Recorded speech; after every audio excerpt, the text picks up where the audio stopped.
Friends, இன்றைக்கி நம்ம வந்து எக் ரைஸ் செய்கிறது எப்படி அப்படின்னு தான் பார்க்க போகிறோம். அதுக்கு ஃபஸ்ட்டு தேவையான இன்க்ரீடியன்ட்ஸ் வந்து வெங்காயம், தக்காளி, முட்டை. சிம்பிளாக 3 முட்டையை வச்சு எப்படி எக் ரைஸ் செய்யலாம் அப்படின்றத பற்றி தான் பார்க்க போகிறோம். ஃபஸ்ட்டு கடாயில் எண்ணெய் ஊற்றி வச்சாச்சு. எண்ணெய் நல்லா ஹீட் ஆனதுக்கப்புறம் பட்டை, பூ, கிராம்பு எல்லாமே சேர்த்துக்கிறேன்.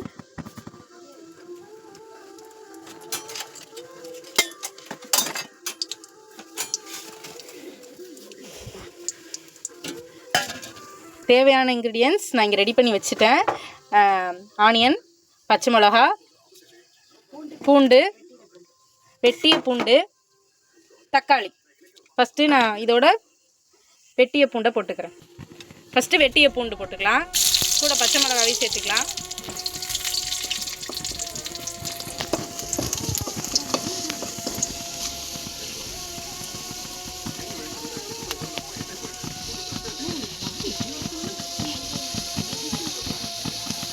பூண்டு நல்லா இதானோன்னு வெங்காயத்தை போட்டுக்கலாம்.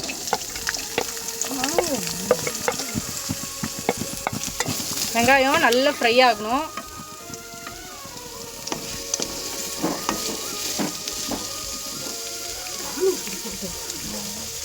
வெங்காயம் நல்லா ஃப்ரை ஆகுற லெவலுக்கு நம்ம வந்து ஃப்ரை பண்ணிக்க போகிறோம். அதோட கலர் வந்து ப்ரௌனிஷ் கலர் வர வரையும் நம்ம நல்லா ஃப்ரை பண்ணிக்கலாம்.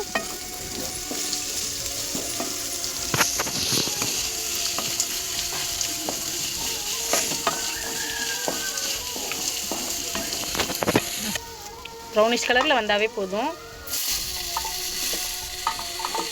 சாப்பாடு வடிக்கிறவங்க வடிச்சிக்கலாம். வடித்து ஆற வச்சு எடுத்துக்கலாம். உதிரி உதிரியாக இருந்தால் தான் இதில் போட்டு கிளறப்போ ரைஸ் வந்து ஒன்றோட ஒன்று ஒட்டாமல் குழையாமல் வரும். எக் ரைஸுக்கு நல்லா இப்போ ரெண்டையும் நல்லா மிக்ஸ் பண்ணிக்கலாம். தேவையான அளவு உப்பு சேர்த்துக்கலாம். நாங்கள் இப்போது தக்காளி, வெங்காயம், எக்கு இந்த 2 எக்கு போட்டு தான் நாங்கள் இப்போ செய்ய போகிறோம். இந்த 2 எக்குக்கு தேவையான அளவு நாங்கள் சேர்த்துருக்கோம். உங்களுக்கு எவ்வளோ தேவையோ அந்த அளவுக்கு நீங்கள் சேர்த்துக்கலாம். நாங்கள் இப்போது இவ்வளோ ரைஸுக்கு ஏற்ற மாதிரி தான் நாங்கள் செய்ய போகிறோம். நீங்கள் உங்களுக்கு ஏற்ற மாதிரி செஞ்சுக்கோங்க. இப்போது நல்ல வெங்காயம், தக்காளி நல்லா வதங்கி வந்துடுச்சு. ப்ளீஸ், நான் எங்கள் வீட்டில் எங்கள் அம்மா செய்கிறபடி சொல்கிறோம். நீங்கள் உங்களுக்கு ஏற்ற மாதிரி இது பண்ணி செய்கிறோம். இப்போது எக்கு நல்லா திரண்டு வருது. நல்லா குக் ஆயிடுச்சு.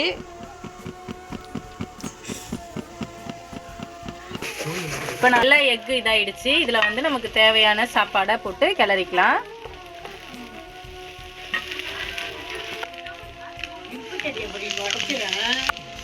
தேவையான அளவு சாப்பாடு சேர்த்துக்கலாம். சரி, நம்ம இப்போ சேர்த்தாச்சு. இதை நல்லா மிக்ஸ் பண்ணி இறக்கிட்டா சூடான சுவையான முட்டை சாதம் ரெடி.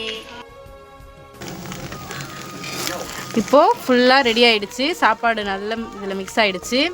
கரெக்டான அளவு சாப்பாடு நாங்கள் இதில் சேர்த்துருக்கோம். நீங்களும் அதுக்கேற்ற மாதிரி கரெக்டான சாப்பாடு சேர்த்து நல்லா கிண்டி லாஸ்ட்டாக கருவேப்பிலை, கொத்தமல்லி சேர்க்குறவங்க சேர்த்துக்கலாம். நாங்கள் முன்னாடியே சேர்த்துட்டோம். இது அவ்வளோதான். இதுக்கு மேலே குக் பண்ண வேண்டாம். முடிஞ்சிருச்சு. நம்ம சூடான சுவையான எக் ரைஸ் ரெடி. வாங்க சாப்பிட்லாம்.